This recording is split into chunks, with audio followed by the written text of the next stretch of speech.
everybody, and welcome back to another exciting and enthusiastic episode of Boyographic, the show in which I, Matt, the Game Boy, will take you through the highs and lows of the Game Boy library, one cart at a time. This week, it's no exception. It's Revenge of the Gator. I've always really liked the idea of pinball, but I have to be honest and say that as a kid, I never really got it. At local arcades, I was always more drawn to the Street Fighter II cabinet than the Addams Family machine in the corner.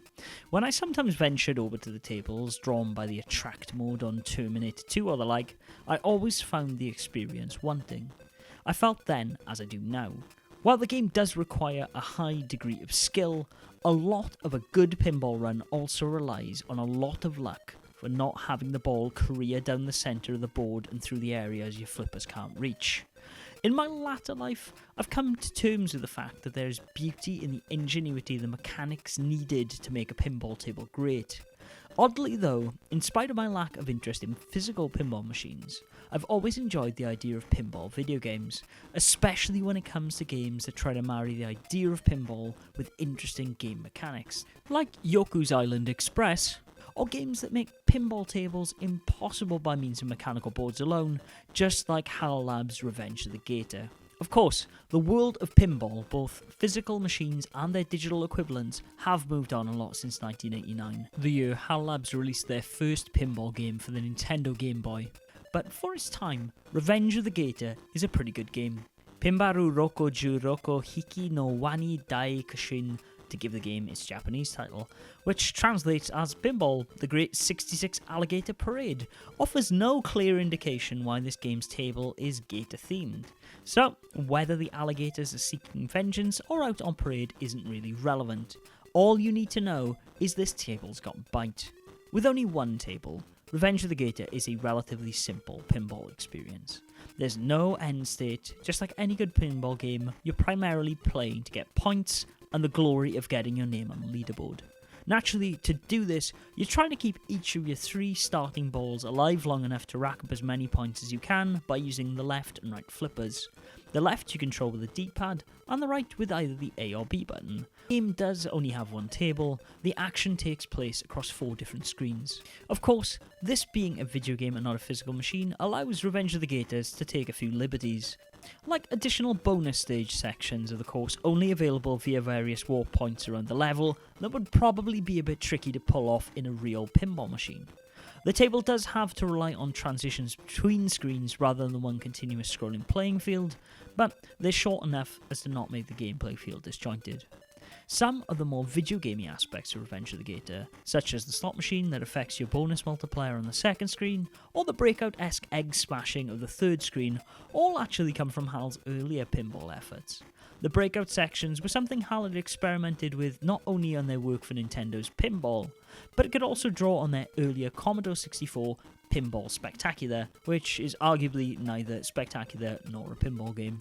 It's much easier, however, to draw links to HAL's MSX title and its NES port Rollerball, which, given the game never came out in Europe, I had honestly always assumed was a video game take on the James Caan cult classic, rather than a decent electronic pinball experience.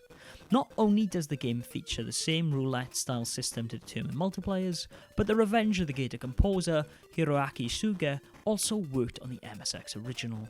While Hiroaki was more known for his sound effects at HAL, his score for Revenge of the Gator isn't bad. As a player, you're mostly going to experience the looping main background music, which isn't quite at the heights of Bubble Bobble's catchiness, but at least it doesn't become repetitive as it easily could have. There are also a few other short jingles here and there for the title screen, game over screen and multiplayer modes, but these are mainly just riffing off that main theme. While neither Toshiro Sengoku or Maki Sengoku, the only other 2 credited staff on the title, didn't work on Rollerball, it's fair to say they had a great handle on pinball mechanics. The flippers are responsive and feel weighty, while the angular physics of the ball itself feel balanced enough to create a relatively fair-feeling pinball experience. While it's unclear if either Sengoku worked on the sprite work, the alligators themselves are clearly one of the main draws here, because whether they're on the march, eating your ball, or being run over by it, all of them look adorable enough to make playing the game a real pleasure. It's also worth noting that one of Revenge of the Gator's best features is its multiplayer options. With one Game Boy, the player can pass the console back and forth to a friend to compete for high scores, while if you're lucky enough to have a second copy and a link cable, you can enjoy a Pinball Pong-esque experience where you try to whittle down your opponent's score and is actually pretty fun. Don't expect too much from Revenge of the Gator. It is, after all, just a single table pinball experience.